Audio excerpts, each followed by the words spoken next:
Importante.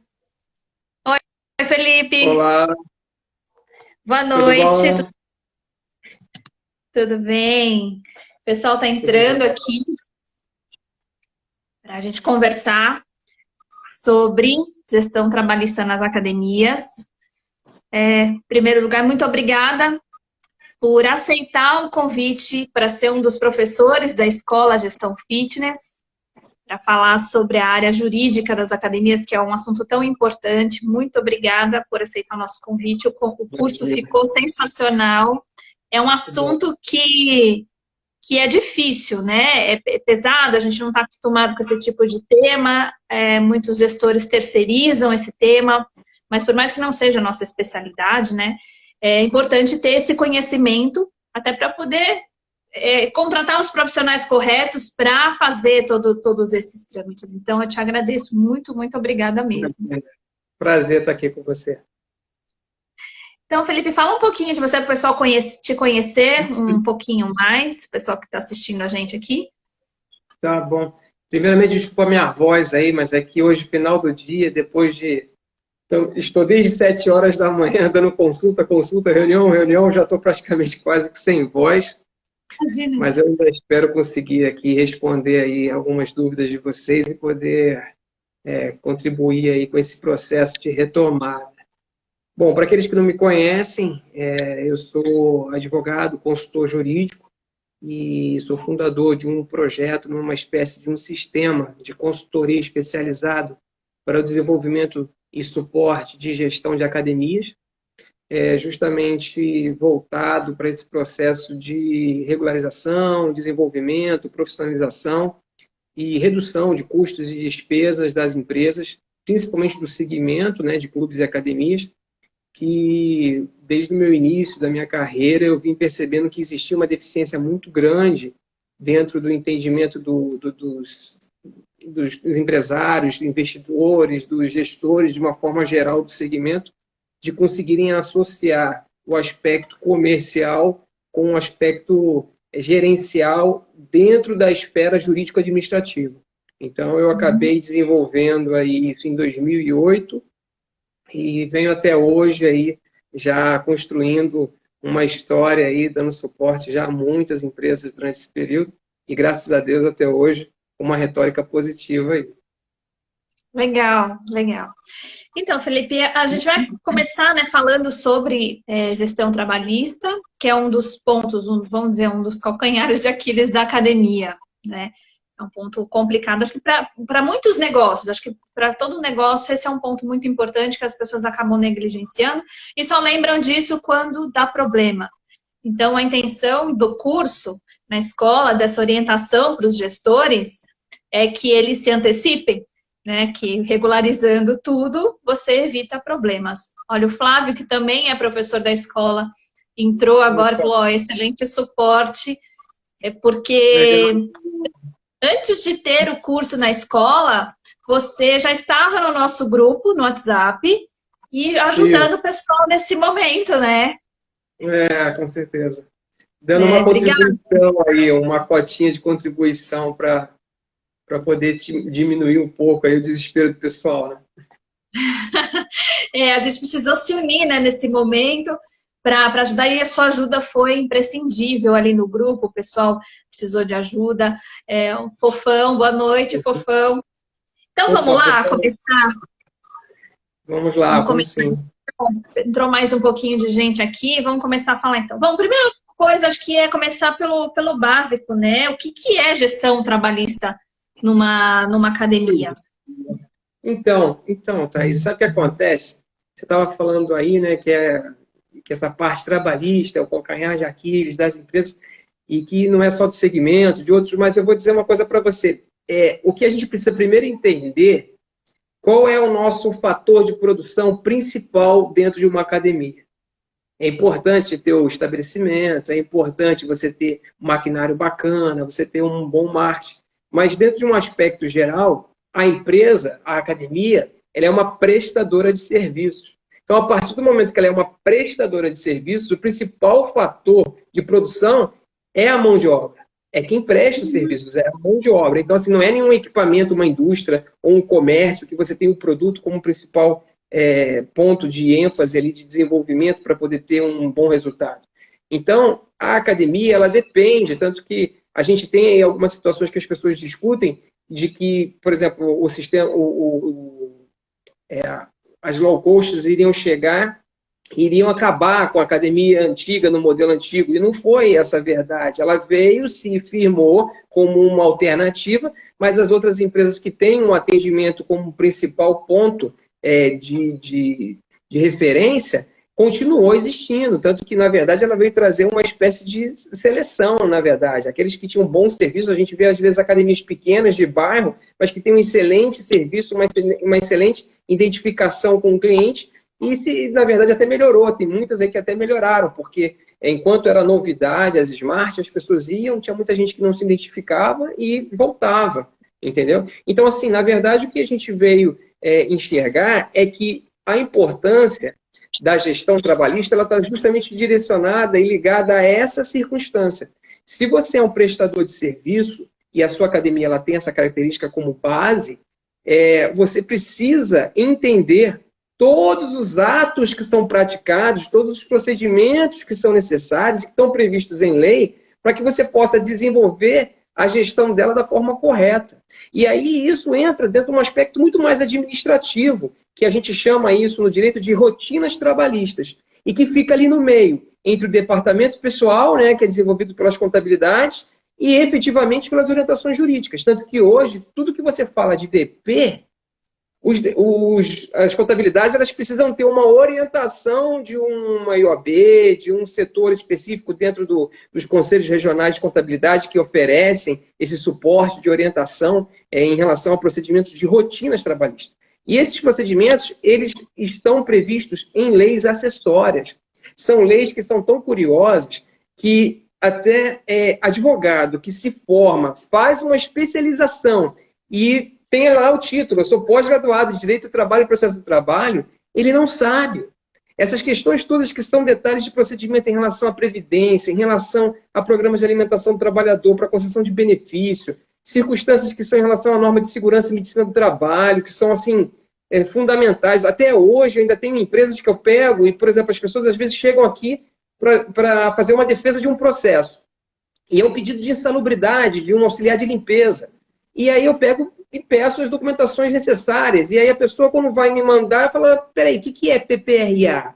O que é PCMSO? Nunca vi isso na minha vida. E isso está previsto numa legislação acessória, numa norma regulamentadora, e que é obrigatório ter atualizado todo ano. Então, assim, muitas empresas até hoje não sabem disso. Ou se sabem, fizeram uma vez e depois não atualizaram, porque é muito comum também. Hoje, um gestor de uma academia, ele está muito focado para a parte comercial, para a parte do marketing, e acaba terceirizando e delegando isso para a contabilidade, que na maioria das vezes é uma contabilidade genérica, uma contabilidade que atende indústrias, que atende comércio, que atende farmácia, em outras áreas, e não vai estar 100% atento às necessidades de um segmento do fitness, né, segmento de academias. E aí, com isso, muitas coisas passam despercebidas. E as empresas só vão saber disso quando elas sofrem uma atuação, quando pega e tem um processo.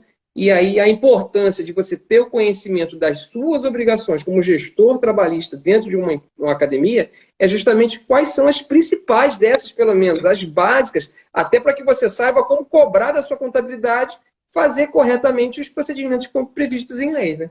Basicamente é isso. Então, é um conjunto aí de rotinas, processos para evitar uma fiscalização e para também você, vamos dizer assim, cuidar melhor das pessoas.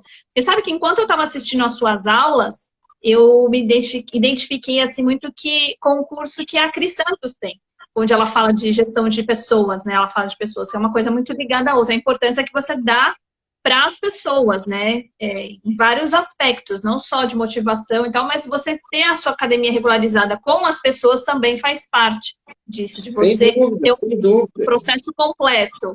Né? Isso, na verdade, acaba sendo 2 pontos que você acaba unindo e, no final, quem fica satisfeito é o cliente. E você, sem querer, ter uma boa gestão trabalhista, no aspecto jurídico, o empregado se sente mais respeitado, o empregado se sente, assim, quando ele pega e tem alguma dúvida, que é muito comum, a gente tem às vezes empregados que não entendem as coisas direito e são motivados por má influências ou má orientações de pessoas, às vezes mal intencionadas, aí ela pega e vai criando aquele sentimento interno, o meu empregador tá vacilando comigo, não está sendo legal comigo, e aí fica com aquele sentimento enrustido.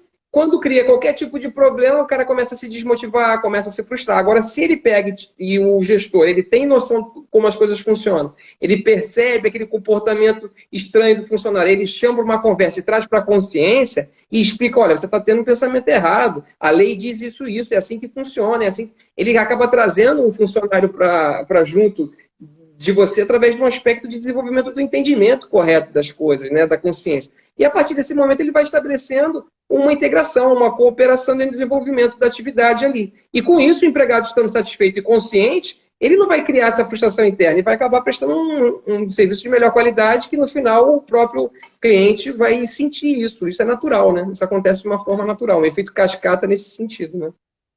Exatamente, mas é importante você tocar esse ponto, porque realmente um colaborador que está numa empresa em que ele vê que a empresa trata tudo com jeitinho, sabe? Na hora, demora para registrar, faz as coisas meio por fora, não dá segurança para o colaborador, mostra uma outra imagem da empresa, isso conta muito, você tocou num ponto importante.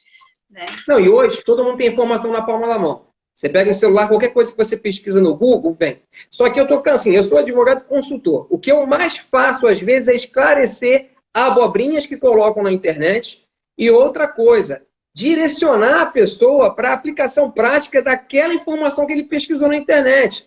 Porque, assim, é igual medicina também, né? Os médicos me falam, eu faço a parte de direção jurídica de um hospital, eu converso muito com os médicos, eles falam, meu Deus, tem gente hoje que é médico de Google e acha que o Google sabe mais do que a gente que estudou. Então, assim, a doença, ela pode ter diagnósticos diversos, pode ter situações diversas, mas se aplica de forma diversa a cada indivíduo. Então, é muito difícil, às vezes, da pessoa, o direito, ele é muito subjetivo. Ele é muito específico para cada caso concreto. Então, às vezes, você pega e tem uma situação, por exemplo, insalubridade, como nós falamos. Uma pessoa dessa, um pouco mal esclarecida, pega e pesquisa na internet, ela vê ali que tem direito a isso, ela vai pegar, vai ficar te exigindo ou criando essa insatisfação sem saber que tem esse direito. E aí, a partir do momento que ela questiona o gestor não sabe responder, ele fica mais inseguro ainda.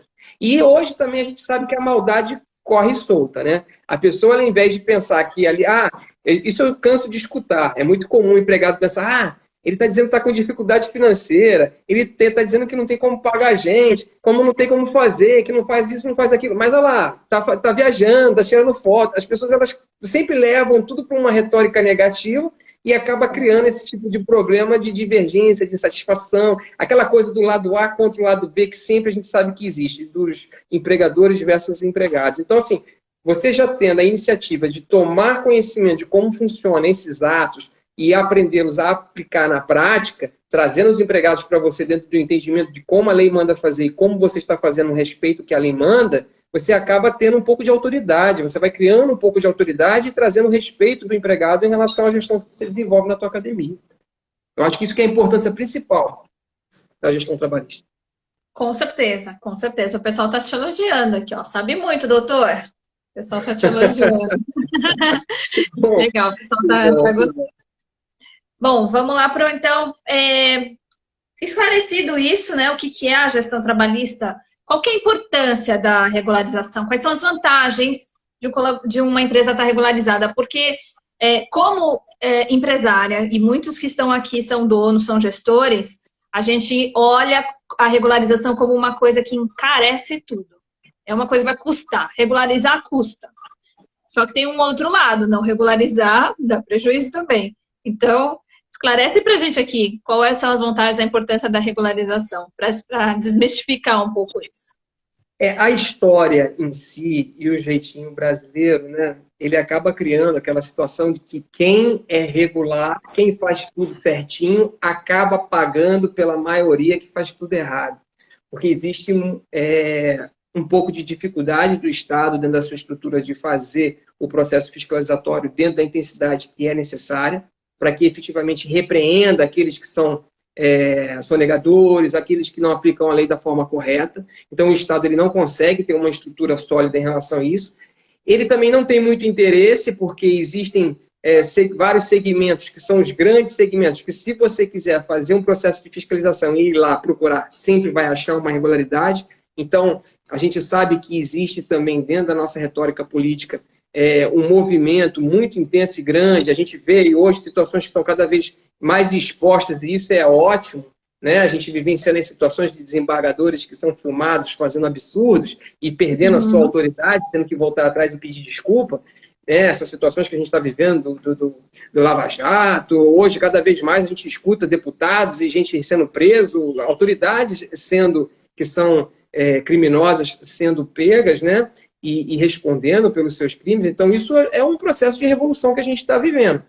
E isso vem um pouco de acordo com aquela situação que você falou da advocacia preventiva. A gente nunca pode pensar, eu vou ser parado numa blitz e não tem problema, eu dou um dinheirinho para o guarda que ele me livra. Isso é uma coisa que a gente tem que começar a torcer para que isso acabe, não em curto tempo, porque a gente sabe que isso não vai acontecer em curto tempo, mas eu espero que isso vá diminuindo com o tempo. A gente sabe que aí em outros países que tem isso muito menor, mas tem. Então, assim, não adianta a gente dizer que isso é uma realidade do Brasil, que não é. O Brasil é tudo mais amplo, né? O brasileiro é muito intenso em todos os aspectos. E para tirar vantagem aqui e ali, a gente sabe que o brasileiro é mestre nisso, né?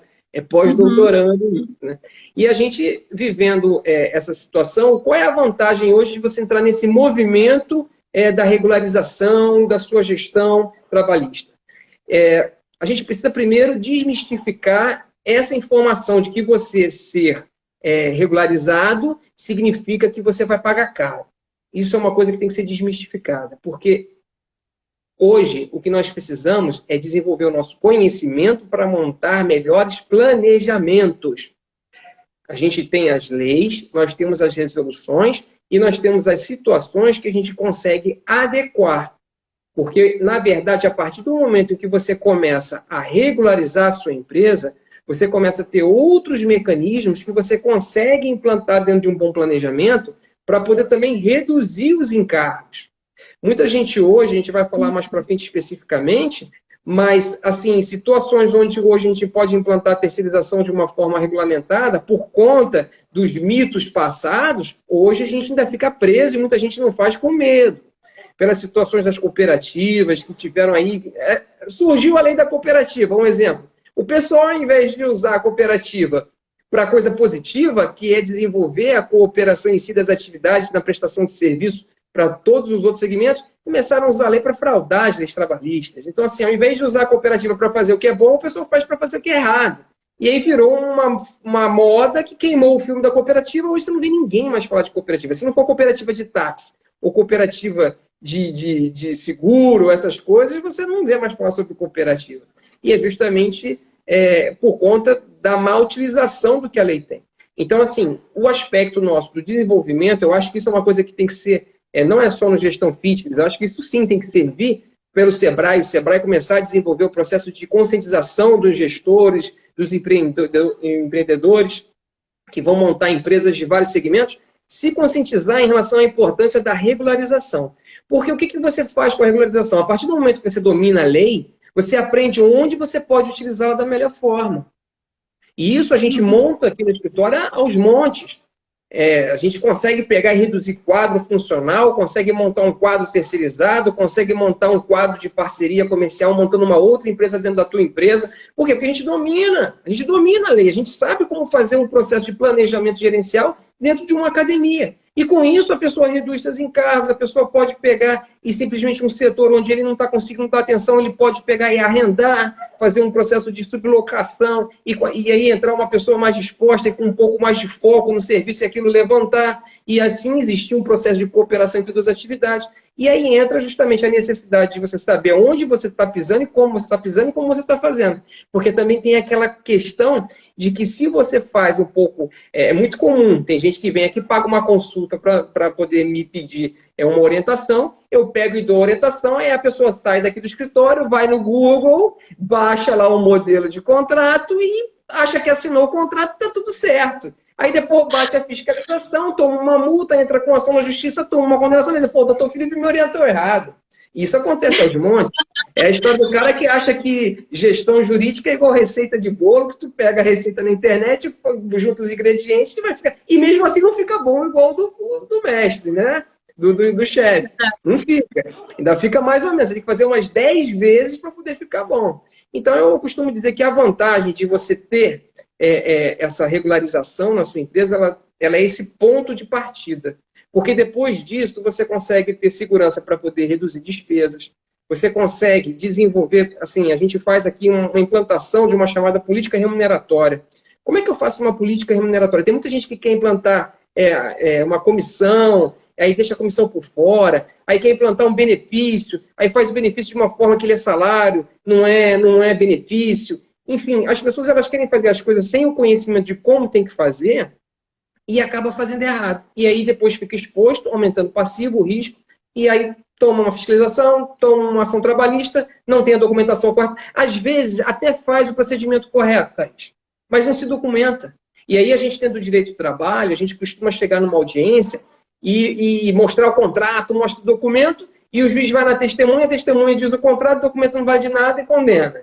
E tem situações que o cara leva a testemunha, mas não tem o documento para comprovar. Aí não adianta nada, ou seja, uma coisa complementa a outra. E é importante você fazer o procedimento dentro dos princípios básicos. E ainda vou dizer para você, é muito comum a gente ainda fazer tudo certinho e ainda de vez em quando se deparar com um fiscal ruim, de má vontade, de má fé, que pega e fica caçando pelo em ovo para poder pegar e dar uma autuação. Tem situação que a gente entra para poder fazer uma audiência dessa, a gente tem tudo bonitinho, tudo certinho, o juiz está de má vontade, não está afim de julgar, está chateado porque está na corregedoria, a gente cansa de ver isso. Aí pega e condena de qualquer jeito, a gente tem que recorrer, e aí vai para o tribunal, enfim. Então, independente de você estar desenvolvendo atividade ou não, a importância, num ponto de partida inicial, eu falo sempre dos 5 pilares, né? A questão da segurança jurídica, a questão de você pegar e desenvolver a profissionalização do seu ambiente de trabalho. Muita gente, às vezes, perde a respeitabilidade dos seus funcionários porque faz as coisas tudo de qualquer jeito e não sabe se fundamentar, não sabe se posicionar. E aí a pessoa fala, o cara está fazendo de qualquer jeito, o cara não sabe o que está fazendo, e aí vai perdendo respeito, aí não sabe por que não tem a gestão, o controle da tua equipe, né? A questão de você poder ter a redução de custo, a partir do momento que você tem redução de custo, você consegue converter aquilo em receita para poder reinvestir no desenvolvimento da tua atividade, não necessariamente obter um maior lucro, mas também reinvestir. E a questão de você ter assim um ambiente também de trabalho melhor. A partir do momento que você está com tudo justinho, você tem um bom ambiente de trabalho. E aí isso acaba projetando uma energia positiva, um desenvolvimento das relações de uma forma positiva, e que eu até hoje, todas as empresas que a gente conseguiu implantar, a gente conseguiu ter bons resultados. Eu acredito também que quem não faz as coisas corretas, assim, não vai crescer. Eu acredito que você fazer as coisas corretamente, você atrai boas energias aí para as coisas andarem. Isso em todos os aspectos. A gente está falando aqui o trabalhista, mas... Hoje, as pessoas conseguirem parar para perceber, isso está muito instantâneo. Né? Hoje você está bem aqui, de repente chega uma pessoa, te fala uma coisa que não te dá raiva, pum, já parte para discórdia ali, para discussão em todos os aspectos. Então a gente está vivendo um momento muito intenso, né? E a gente conseguir ter, de repente, um bom domínio aí dessas situações para poder apaziguar, conseguir colocar panos mornos ali, trazer todo mundo para a consciência, para o consenso, é uma coisa muito positiva. É verdade. Falando de gestão, né? O pessoal que está mandando pergunta aqui, daqui a pouco eu vou ler essas perguntas pro Felipe. Vocês podem deixar as perguntas. E se vocês conhecem algum dono de academia que está com algum desses problemas, compartilhem a live, apertem no coraçãozinho aí para o Instagram entregar para mais gente, porque esse é um conteúdo muito importante, que muito dono de academia negligencia porque acha chato. Gestão no geral já é um assunto que o dono da academia já não gosta muito, ele gosta da parte legal, que é comprar equipamento, de fazer programa de exercício e tal, a parte da gestão não, muito mais a de trabalhista, onde ele acha que agora o Felipe já esclareceu, ele acha que vai gastar mais, mas tem grandes vantagens. Vamos falar assim dos principais problemas, Felipe, porque a gente percebe lá no grupo, de vez em quando, no grupo de alunos da escola, né, que você participa, o pessoal que chegou agora, a gente já falou do grupo, pessoal que lá do grupo às vezes faz algumas perguntas de problemas que eles têm no dia a dia. Então, eu tenho alguma assim, percepção de quais são os principais problemas que eles enfrentam em relação à gestão trabalhista.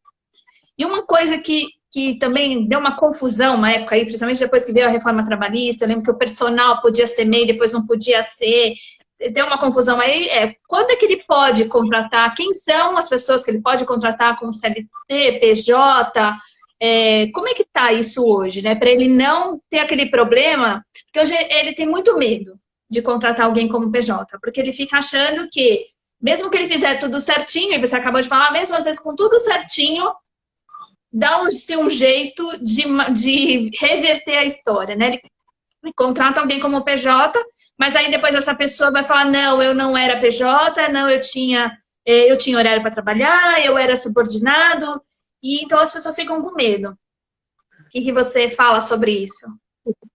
Então, Thaís, essa questão do PJ, ela é uma realidade dentro do segmento fitness que a gente precisa entender. Mas existe uma diferença entre o profissional que tem uma pessoa jurídica para prestar seus serviços para o processo de pejotização. A reforma trabalhista, ela foi confirmada, tá? A questão do personal, do profissional de educação física autônomo, na verdade, a prestação de serviço autônoma, ela está confirmada e está consagrada pelo STF. O STF confirmou, você pode contratar qualquer profissional para poder trabalhar de forma autônoma, mesmo que seja pessoalmente, mesmo que seja habitual, mesmo que esteja contra prestação, mesmo que seja por mais de um ano, enfim, você pode contratar ele na sua atividade fim. Mas o que não pode acontecer é você pegar e transformar um empregado num prestador de serviço.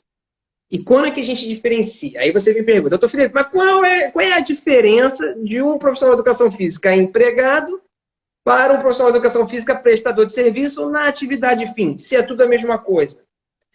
Aí nós vamos entrar num ponto que, assim, é como se fosse uma diferença assim, mínima na teoria. Mas no aspecto prático, quer dizer, ao contrário, na prática, mas na teoria, ela faz uma diferença absurda. E a importância que os gestores hoje precisam entender é justamente esse detalhe, que é o seguinte: subordinação relativa vezes subordinação absoluta. Eu posso contratar um profissional de educação... Então, um profissional de educação física, eu posso contratar ele para ser meu prestador de serviço autônomo quando ele tiver autonomia para negociar horários de trabalho, quando ele puder, numa circunstância de uma necessidade, poder mandar outra pessoa no lugar dele para fazer, quando ele puder negociar valores e situações específicas em relação à forma de pagamento, quando ele tiver a possibilidade de negociar com o gestor como vão ser realizadas as obrigações e como vão ser concluídas os direitos, as contraprestações, ele é autônomo. E aí, dentro da nossa realidade, quando a gente pode fazer isso? Quando a gente for negociar um substituto para férias, um substituto para um outro profissional que está em auxílio-doença, quando a gente, por exemplo, existem situações que a gente sabe que no final de semana é muito difícil a gente ter profissional. E aí vai que tem um período que a gente está sem profissional para contratar no final de semana. Eu posso contratar um prestador de serviço para prestar esse serviço no final de semana, principalmente nos domingos. Eu posso ter um prestador de serviço para fazer o trabalho no domingo, todo domingo. E ele vai ter, teoricamente, ali, ele vai negociar comigo o horário, pode, e ele tem a liberdade de pegar e falar assim, isso no domingo eu não vou, mas eu vou mandar um colega meu que é muito bom, você autoriza eu mandar ele, aí havendo uma negociação entre eles, o empregador ele vai falar, não, tudo bem, para mim não tem problema, só traz ele para eu conhecer, para poder saber, me traz a comprovação de que ele efetivamente é acreditado, está regularizado no CREF, está tudo certinho, que fica tudo numa boa. Isso tudo acordado com o contrato correto. Se você tiver isso tudo regularizado, beleza, ele vai poder prestar serviço para você. Agora, quando você precisa de um profissional de educação física que cumpra um determinado tipo de horário, que siga o seu específico regimento interno, que tenha que fazer a sua metodologia, o seu modelo de prestação de serviço para o cliente, que ele tenha que ter aquela subordinação mesmo, de fato, que tem que bater ponto, esse profissional ele tem que ser seu empregado. E aí, para você, gestor, que está procurando onde poder implantar cada um, por exemplo, um profissional de yoga, que vai 2 vezes... Tem gente aí que tem profissional de yoga... Teve um dia que até foi engraçado. Uma vez a gente teve uma ação trabalhista aqui, que o profissional de yoga estava pedindo reconhecimento de vínculo.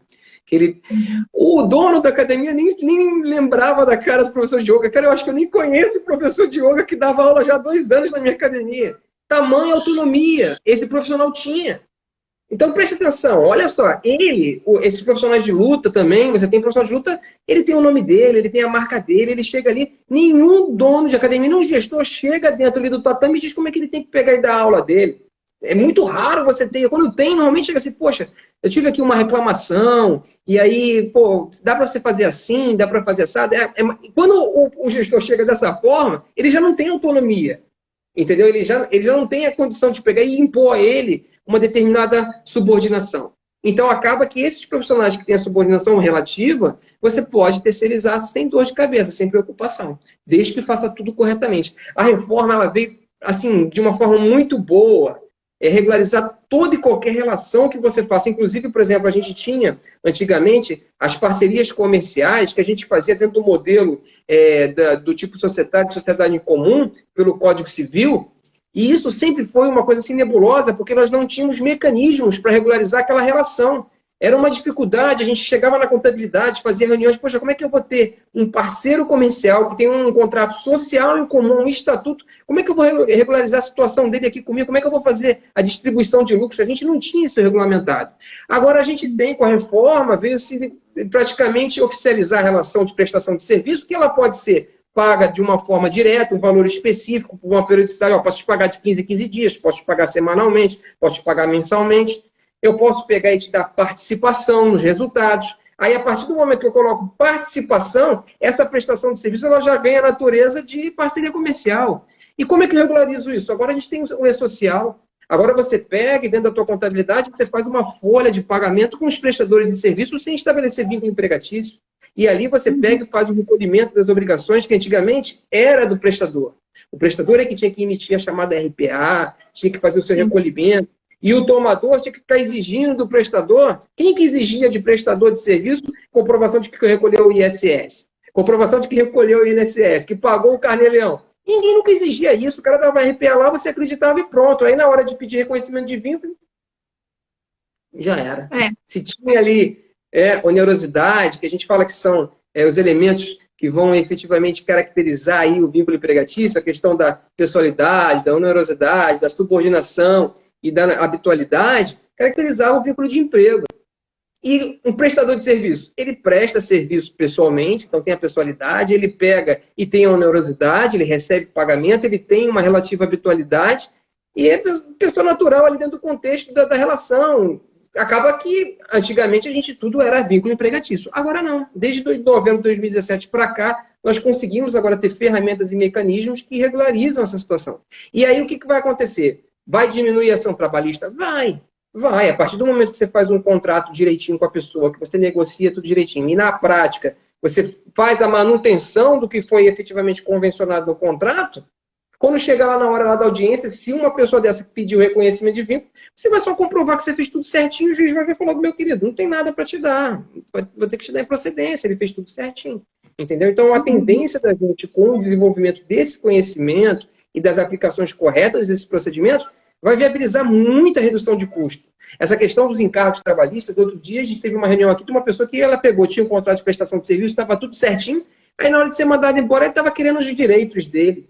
Aí eu peguei, como assim direitos? Você é o prestador de serviço. Aí eu peguei, isso que eu estou falando para vocês aqui, eu fiz uma aula para o profissional, eu sentei na reunião com ele, expliquei para ele tudo direitinho, aí no final ele falou assim, eu mostrei a lei, mostrei como é que era antigamente, que era tudo pela súmula 331 TST, e agora como é que está funcionando, como é que é a reforma, mostrei. Aí quando ele viu toda aquela legislação e toda aquela fundamentação em relação ao que ele estava fazendo, eu falei, por acaso você fez alguma coisa diferente do que está escrito aqui? Aí ele, não, doutor, agora eu entendi. Então, realmente, eu não tenho direito, porque tudo que eu tinha de direito foi efetivamente pago. Pronto, evitou um processo, evitou um problema, e o gestor ficou ali totalmente respaldado, porque foi feito corretamente as rotinas daquele procedimento específico. Né? Uhum. Não é só o contrato, não é só o procedimento, é a manutenção da rotina. A rotina ela é importante, né? A manutenção da rotina, que é o que eu vi que você fala bastante lá no seu curso, lá que está na escola, Gestão Fitness, que eu já vi você falar bastante das rotinas, dos processos e do que é relacionado à fiscalização. E a gente pode considerar isso também para as atividades terceirizadas dentro da academia, né? Então, essa questão da pejotização é justamente nesse sentido, né? Você hoje, quando é que a pessoa vai pegar e vai prestar o serviço como autônomo ou como PJ? Qual é a vantagem do profissional? Isso eu dou muita aula para personal trainer. Quando a gente faz o curso lá da SBPT, eu explico para eles que a primeira coisa que eles precisam identificar é quando para eles é interessante. A gente tem um cliente aqui que eu peguei e estava vendo que os parceiros comerciais, prestadores de serviço, como autônomo, eles estavam tendo um custo muito alto. O imposto que eles estavam pagando não estava compensando, porque eles não prestavam serviço só ali. Eles prestavam serviço ali como profissional autônomo, prestavam serviço para outra empresa, para outra empresa. Então, olha só, uma coisa é aquele profissional que presta serviço só para uma empresa de uma forma integral, exclusiva. Ele tem uma característica muito mais autônoma, de profissional autônomo. Agora, aquele que pega e empenha a gestão da sua mão de obra para várias empresas e para todas elas ele tem recolhimento disso, recolhimento daquilo, como profissional autônomo, dependendo do valor que ele começa a receber mensalmente, começa a ficar muito caro como pessoa física. Então, é muito melhor ele abrir uma pessoa jurídica. Mesmo que ele tenha o custo lá do contador, mesmo que ele tenha o custo, os impostos caem muito. Então, o fato de você ter uma PJ... O que vai determinar quem vai ter uma PJ não é o tomador de serviço, não é a empresa, é o profissional. E a empresa, ela, quando tiver um profissional que chega e fale, normalmente os profissionais que são mais requisitados acabam abrindo uma empresa. Aqueles que são mais exclusivos, que têm assim, uma pequena demanda, eles acabam optando pela questão da parte mais autônoma. E isso vai do profissional. A empresa ela só precisa estar com isso regularizado. Só precisa estar com isso regularizado. E hoje a regularização é a realização do contrato dentro desse sentido, e a aplicação prática do que a lei diz o que é uma relação terceirizada. Basicamente isso. A gente não fica se alongando também, né? Então daqui a pouco eu vou dar o curso inteiro aqui. Não, quem quiser saber mais, dentro do curso está sensacional. O seu curso ficou bastante completo, onde você fala mais detalhadamente. Né? Isso aqui é só uma poeirinha. É só uma poeirinha, até porque eu lembro quando você me falou assim, Thaís, eu acho que esse curso vai dar... Como é que você tinha falado? Acho que uns 80 slides, umas 6 horas. Eu falei assim, Felipe, é muito longo, é muita coisa. Não que a gente não precisa, a gente precisa, mas você conseguiu deixar toda essa questão... É quase uma pós-graduação. Uma pós-graduação, né? Mas você conseguiu deixar tudo mais simples para os gestores conseguirem entender um pouco mais, porque a gente vê lá no grupo que o pessoal tem muita dúvida, né?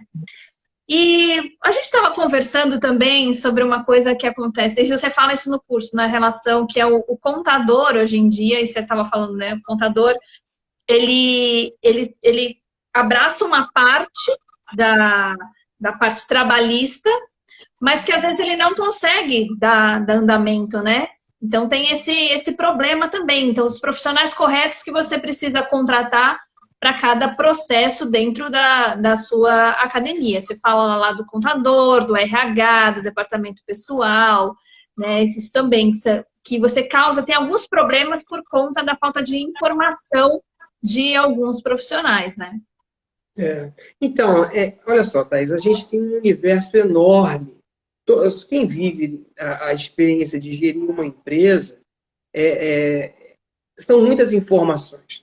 O dono de uma empresa, o diretor, efetivamente ele tem uma determinada função e, a partir do momento que ele funda uma empresa, ele precisa desenvolver a percepção de como gerenciar o seu negócio e, sendo uma prestação de serviço, como delegar cada função ali dentro. Então, assim, nesse curso a gente traz um pouco de elementos nesse sentido, para que a pessoa possa entender como até delegar as atividades, que é uma coisa muito difícil. Hoje as pessoas têm muita dificuldade de delegar. Eu digo porque eu tenho também aqui no escritório. O pessoal brinca comigo que eu acabo centralizando muito as coisas em cima de mim, trabalho como um maluco. Mas é porque realmente é uma coisa difícil. Quando você tem apreço, desenvolvimento, você fica querendo fazer basicamente o melhor que você quer. E quando a gente trabalha prestando serviço para clientes, a gente quer que o cliente fique satisfeito. Lá na ponta, a nossa intenção não é só captar. Todo mundo pensa sempre nisso, né? Captar e reter. Captar e reter. Captar e reter. É sempre um processo de captação e retenção. Não adianta só você captar e perder. Você tem que captar e reter. Então, o diretor ele fica muito focado dentro do aspecto da sua atividade principal. As pessoas, como dono de uma empresa, qual é a sua função? Qual é o seu objeto principal? Não é o serviço que você está prestando. Muita gente confunde isso, né? O dono da empresa ele fala, o meu objeto social é prestação de serviço e atividade física. Não, não é. Esse é o seu produto. O seu objeto social é captação de lucro. Você precisa ter lucro. Porque o que vai valer a pena você investir um dinheirão numa academia, você ter aquele trabalho todo de montar, de comprar, de fazer a manutenção, de contratar gente. É um trabalho enorme e ficar, né, todo dia ali mantendo a chama acesa. Que esse trabalho todo que você faz é para que no final do mês você consiga pagar todas as contas e te sobe alguma coisa para você poder ter a sua vida, a sua realização. O objeto do dono da empresa é esse. Aí, a partir do momento que você tem como esse objeto principal, você fica muito direcionado para a parte comercial. E aí começa a necessidade de você delegar. Você não tem como pensar em tudo. A primeira coisa que você delega é a contabilidade. Porque a contabilidade é quem vai abrir a sua empresa. A contabilidade é quem vai fazer a sua folha de pagamento. É a contabilidade que vai dizer para você quais são os benefícios que você tem que pagar, quais são a data que você tem que pagar o salário, como que você tem que fechar a folha. E aí vem a questão da empresa hoje ter dificuldade de ter também dentro do seu negócio um auxiliar administrativo que faça parte de departamento pessoal. Essa questão do RH/DP, as pessoas confundem muito o que é RH/DP. Eu faço uma explicaçãozinha rápida em relação a isso para que as pessoas possam entender como usar melhor isso. E o departamento pessoal, por exemplo, não tem como você chegar e dizer para mim, eu sou dono de uma empresa, vou fazer departamento pessoal. Se você é aquele tipo de gestor que tem uma academia pequena e que você ainda está fazendo tudo, né? Porque tem muito dono de academia que pega e recebe o cliente lá na recepção, tem muito dono de academia que pega e faz a contratação, faz a demissão, faz a compra de equipamento, faz a compra de insumos, e a gente sabe que isso é verdade. Imagina para essa pessoa que faz tudo, ainda ter que fazer a parte de departamento pessoal. É uma coisa assim que não dá para fazer com perfeição, é muito difícil. E aí, quando você delega para a contabilidade, eu vou falar uma coisa para vocês aqui. Alguém pode pegar e dizer para mim que existem exceções, eu sei que existe, mas dentro de uma regra geral, hoje é praticamente impossível, com os valores que a gente tem hoje de cobrança de honorários, você conseguir manter um departamento pessoal dentro de um escritório de contabilidade que seja especializado no segmento da tua empresa. É impossível. É impossível. Não. Você vai ter uma pessoa que sabe DP, mas ela sabe DP geral. Ela sabe DP geral. É o DP que implanta para todo tipo de segmento de empresa de cliente que está ali dentro. E é praticamente desumano para essa pessoa, até mesmo, quando chega nessa época de fechamento de folha, nossa, é uma loucura, fica todo mundo com a cabeça pro ar, trabalhando de 7 da manhã às 10 da noite para fechar todas as folhas, e aí vai, dentro daquela linha de produção industrial. E aí, qual é a importância de você ter o conhecimento de todos esses passos que tem que ser dados? É justamente você saber onde vai vir, quando vai vir da contabilidade, vai ter um erro. Porque se você não percebe o erro aqui, agora, isso vai se perpetuando, vai se perpetuando, vai se perpetuando, e quando se descobre, vira uma bola de neve. Eu já tive uma situação aqui, só para compartilhar um caso concreto com vocês, de um cliente que foi muito engraçado, ele contratou a nossa consultoria. Aí nós fomos lá, fizemos um primeiro trabalho e tal, foi muito bacana, já começamos a regularizar, e ficou pendente ali a auditoria trabalhista, onde a gente efetivamente faz o levantamento de todas as rotinas e todos os procedimentos da gestão trabalhista. E aí ele falou, não, meu contador é meu amigo, muitos anos meu contador, eu tenho um relacionamento ótimo com ele é muito bom, é muito bom, é muito bom. Eu vou fazer o seguinte, eu paguei, mas não quero não precisa fazer auditoria trabalhista. O cara estava abrindo mão de fazer a consultoria. Mas eu peguei e falei assim, olha só, é o seguinte, você pagou pelo serviço, eu faço questão de te entregar. Qual é o problema para você não querer que eu faça auditoria? Eu estou te dando, eu quero fazer, eu vou fazer de qualquer jeito, você querendo ou não. Aí ele falou assim, não, você tem que vir para cá, o custo é muito caro, tem sua hospedagem, tem sua, né, tem... Aí eu falei assim, não, a questão então é eu ir aí, então vamos fazer o seguinte, eu vou ao invés de fazer em loco, eu vou fazer por amostragem. Aí mandei a relação de documentos para ele mandou tudo para mim, naquela época ainda era correio, isso já tem muito tempo. Mandou tudo por correio para mim, porque mandar por e-mail era impossível, não tinha WeTransfer, não tinha nada disso. Isso ficou marcado para mim, isso tem um pouquinho mais de 10 anos. Eu peguei, fiz auditoria e levantei. A primeira coisa que eu peguei dele, ele pegou e ao invés de colocar, por causa do termo professor de educação física, ao invés dele pegar e colocar os profissionais no sindicato, que naquela época era muito confuso isso, dos profissionais de academia, hoje a gente tem de uma forma mais simples o sindicato dos profissionais de educação física, naquela época não tinha. Ele pegou e colocou ele no sindicato dos professores. E aí durante anos, eles pagavam um piso mais alto do que os outros. Eles pagavam benefícios mais altos do que os outros e implantava principalmente, como eram horistas, para fazer o fechamento do profissional horista como profissional de escola, como profissional de universidade, tinha uma regrinha específica, que aumentava mais ou menos em 17% a folha de pagamento dele. Olha, E aí a eu peguei, importância de uma assessoria aí eu especializada. peguei, aí eu fiz o levantamento para ele, achei um passivo de 1,5 milhões. Aí mandei para ele o relatório. Quando eu mandei para ele o relatório, ele pegou e Foi. me ligou furioso. Que história era essa que eu tinha mandado? Porque aquilo era um absurdo, bravo comigo. E eu peguei e expliquei para ele. Eu falei assim, mas você leu com certeza a auditoria? Porque está tudo explicado ali no relatório. Aí ele pegou e falou para mim assim, não, eu vou marcar uma reunião, você vai vir aqui e a gente vai botar isso tudo a limpo. Quando eu cheguei lá para fazer a reunião com os contadores, pô, era eu sozinho com 5 contadores. Ele pegou o dono do escritório de contabilidade e veio com 5 assistentes lá, e os caras começaram a me metralhar, me questionando cada ponto que eu tinha colocado. Aí eu pensei até que é o seguinte, eu posso ter errado, eu sou humano, né? De repente alguma coisa eu fiz errado. E quando eles me metralhavam, eu respondia e eles sucumbiam. Olha, eu saí da reunião, simplesmente, no final eles me pediram um cartão para poder, caso fosse necessário, me indicar para fazer auditoria para outras empresas. Porque eles não conseguiram pegar um erro meu. Eu fui certinho e eles realmente no final sucumbiram e falaram, não, com certeza o senhor apontou, realmente a gente está errado em todos os pontos. Então você vê uma empresa grande, séria, com uma contabilidade boa, porque eles não eram mal contadores, mas simplesmente foram detalhes ali que não foram observados e que gerou esse passivo para a empresa, que até a empresa fechou depois. A empresa até fechou depois. Felipe, a gente está caminhando para os últimos 10 minutos. Deixa eu ler o que o pessoal escreveu aqui. Vamos ver o que o pessoal... Peraí, que eu consigo... Ai, peraí, porque eu não posso estragar tudo aqui. Então, vamos lá. Que o pessoal te fez pergunta aqui. Ó, o Flávio falou excelente suporte. O Flávio comentou aqui, porque realmente você dá uma ajuda legal para a gente lá no grupo de alunos. Poxa, eu queria ajudar tanto, mas não tem noção, é que a gente realmente não tem tempo, a gente fica aqui.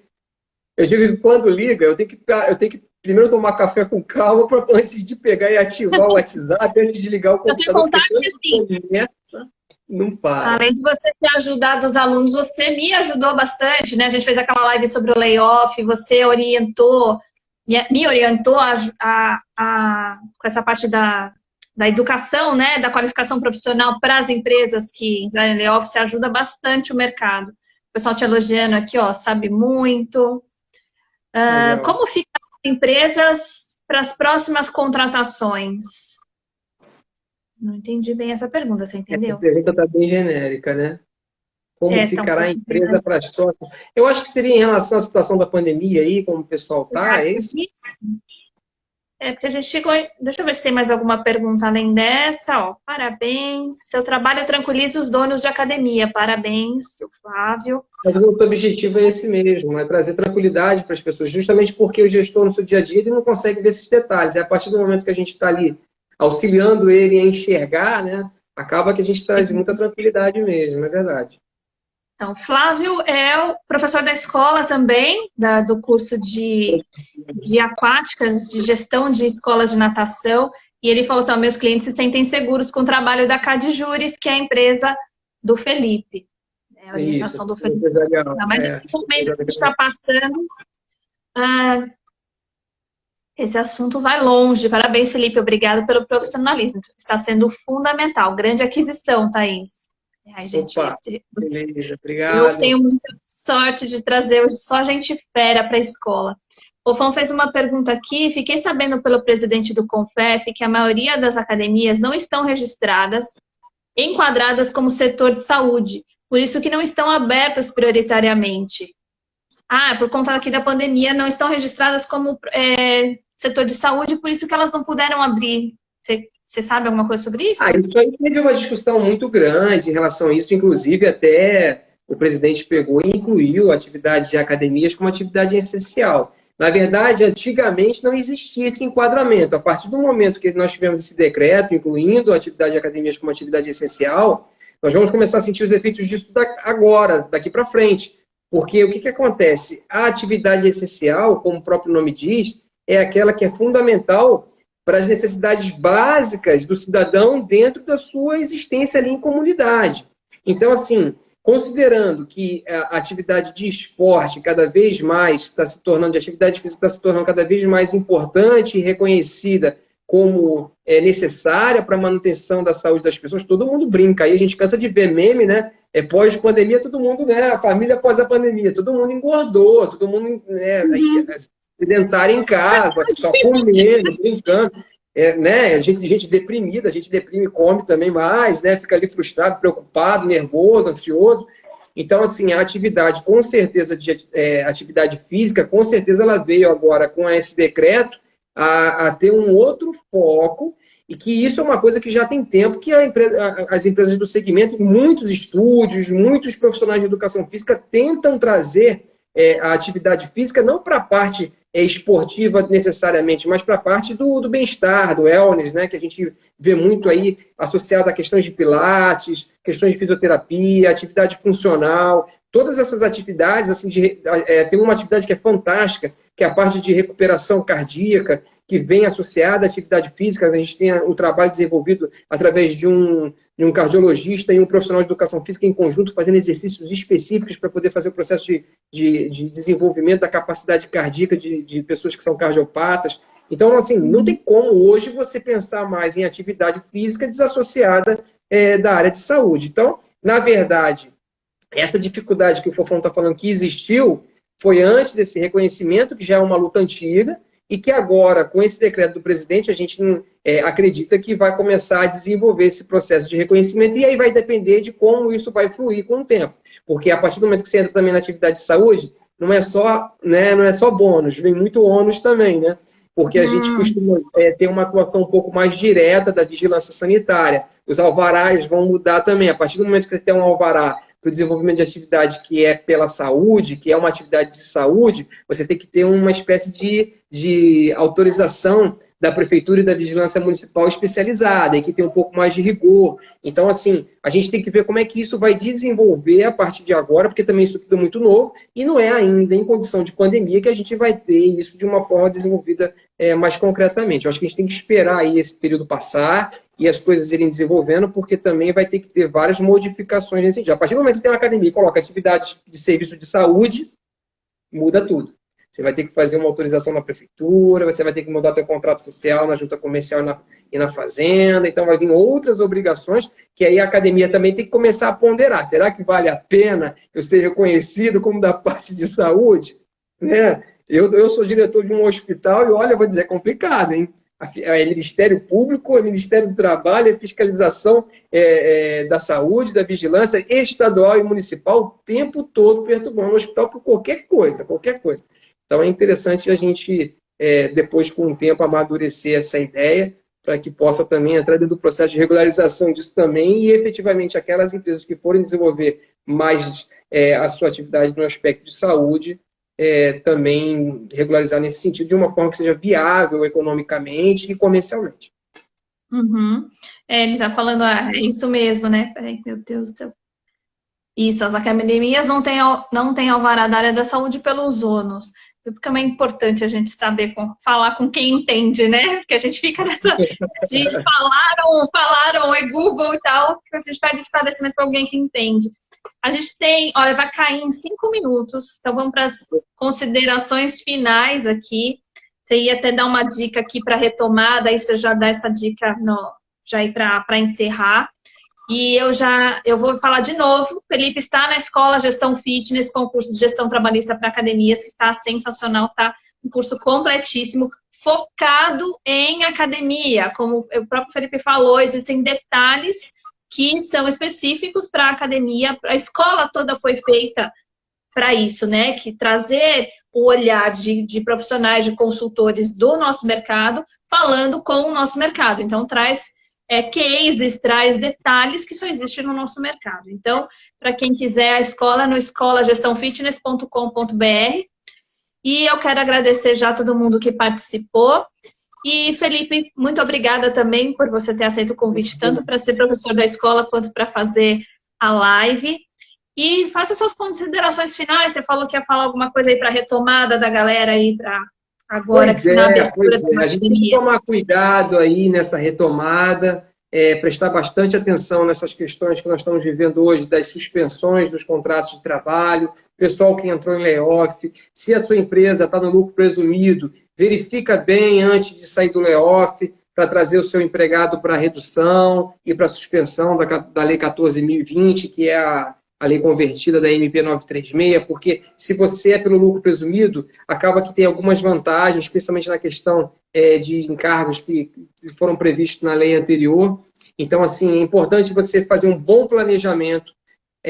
Cada município está tendo uma legislação específica. Em São Paulo, muitos municípios estão acompanhando o decreto estadual, mas, ao mesmo tempo, muitos municípios estão fazendo a sua própria regra. Então, antes de abrir, faz um planejamento, entre em contato com a Vigilância Sanitária Municipal, porque, assim, às vezes você lê o decreto e é confuso, não é claro. Então, é importante aqui, eu digo isso porque, às vezes, eu mesmo ligo para a Vigilância Sanitária e falo, olha só, lá no decreto vocês falaram isso, mas como que a empresa vai fazer isso? Porque tem empresa que lê o decreto e vai pelo decreto. Daqui a pouco bate a fiscalização e manda fechar. Por que fechou se eu estou seguindo o decreto? Mas você não foi lá na vigilância, não fez um termo de responsabilidade, não colou o decreto no teu vidro, no teu mural, enfim.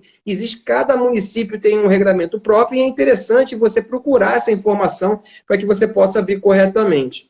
Em relação à questão de processos de demissão, é importante vocês verificarem a tua capacidade econômica de poder fazer esse processo de demissão por conta das estabilidades. Preste atenção na questão da estabilidade. Se você ficou com um profissional 30 dias, 60 dias ou 90 dias em suspensão e redução e agora foi prorrogado para 120 dias, cuidado que a estabilidade é do mesmo período. Se você está com dificuldade financeira, não tem condições e precisa mandar embora, existem formas de você pegar e negociar diretamente com o empregado uma forma de pagamento de todos esses direitos parcelados. Depois você tem como pegar e homologar isso na justiça através de um procedimento próprio que veio com a reforma trabalhista.